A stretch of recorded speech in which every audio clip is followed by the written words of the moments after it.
Hello and welcome to ARIRANG News. It's Friday, October 21st. I'm Han in Seoul. We begin with the South Korea-U.S. defense talks that took place in the U.S. Capitol on Thursday local time. The two allies have agreed to look into additional ways to strengthen Washington's deterrence measures against North Korea's missile and nuclear threats. Driving their talks is the prospect of deploying U.S. strategic military assets permanently and on a rotational basis to the South. Kim Hyun-bin files this report from Washington, D.C. This year's security consultative meeting at the Pentagon focused on expanding the Allies' extended deterrence to counter North Korea's growing nuclear and missile threats. Sitting down with South Korea's Defense Minister Han Min-koo, U.S. Secretary of Defense Ashton Carter said the U.S. will use the full spectrum of its defense capabilities to defend South Korea.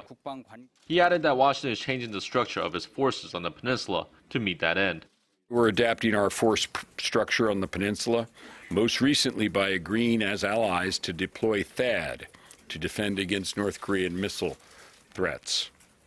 And that's why we're ensuring we remain ready to, as we say, fight tonight. And we're working together to achieve a conditions-based transfer of wartime operational control. Mr. Han said the upgraded U.S. commitment offered by Secretary Carter will ensure South Korea can defeat any attack, including a potential nuclear attack by North Korea. We discussed numerous measures of extended deterrence to better counter Pyongyang's nuclear and WMD threats. We're going to double our citizens' trust in extended deterrence. The two defense chiefs are considering the permanent deployment of U.S. strategic assets to the Korean peninsula on a rotational basis to strengthen extended deterrence against North Korea's threats. Kim Hyun-bin, ARIRANG News, Washington, D.C. And as our Kim Hyun-bin reported, the South Korea-U.S. defense talks centered on whether to deploy U.S. strategic assets to the peninsula on a rotational basis.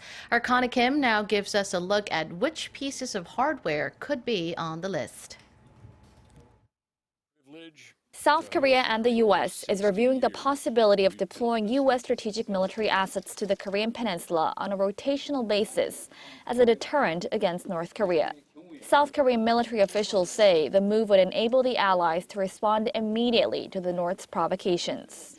The allies have a number of options to consider, but here are a few likely candidates. The F-22 is seen as a most likely asset to be permanently deployed here. The stealth fighter jet is capable of sneaking past North Korea's radar undetected and can target objects with a high-level precision. The North's Rodong-Sinmun newspaper was reported to have doctored a picture of North Korean leader Kim Jong-un to disguise his whereabouts on the day the U.S. flew F-22s over South Korea after Pyongyang's long-range ballistic missile launch in February. B-52, B-1B, and B-2 bombers could also be deployed to the peninsula. A B-52 bomber can fly up to 16,000 kilometers and can carry bunker-buster bombs that can penetrate underground facilities. B-2 stealth fighter jets can also carry missiles and up to 16 nuclear bombs. Two B-1B Lancer strategic bombers flew over South Korea as a show of force in response to North Korea's fifth nuclear test last month. There is also speculation that nuclear-powered submarines could be deployed to South Korea. The North's successful firing of a missile from a submarine in August raised concern within the South that North Korea's submarines could launch preemptive strikes on the South. Connie Kim, ARIRANG News. It's the final day of the National Assembly's month-long audit. Last but not least in the hot seat are the Presidential Secretary's Office, the National Security Council, and the Presidential Security Service. However, the bulk of the morning session was taken up with one issue, the no-show by President Park's under-fire Senior Secretary for Civil Affairs, Woo Byung-woo. The opposition parties had been demanding he come to answer questions about corruption allegations. They've been pressuring the steering committee chair to use his power to ensure Woo makes an appearance even later in the day if needed. The president's aide has been mired in various allegations, including suspicious real estate deals regarding his wife's family and special favors given to his son regarding his military service.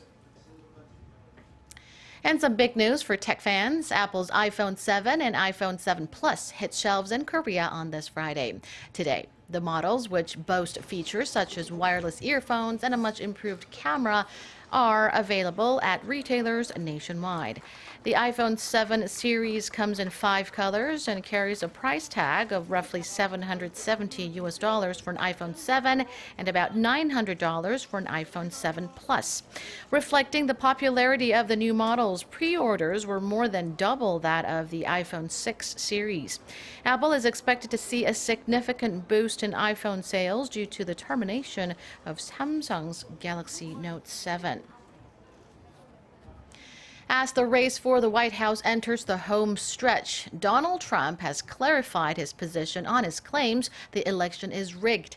Following up on remarks made during the final televised debate, the Republican candidate says he will accept the election outcome if he wins. However, speaking at a rally in Delaware, Ohio, Trump insisted that he will not surrender the right to contest the outcome if he thinks something fishy has gone on. That I will totally accept the results of this great and historic presidential election if I win.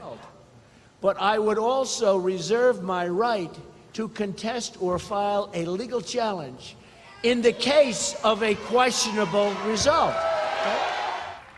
During Wednesday's final debate, Trump said, quote, "I will look at it at the time." When asked, he would accept the election results, a remark that went viral, drawing alarms from both Republicans and Democrats. That does it for now. I'll be back with more headlines at 4 p.m. Korea time. Stay with us.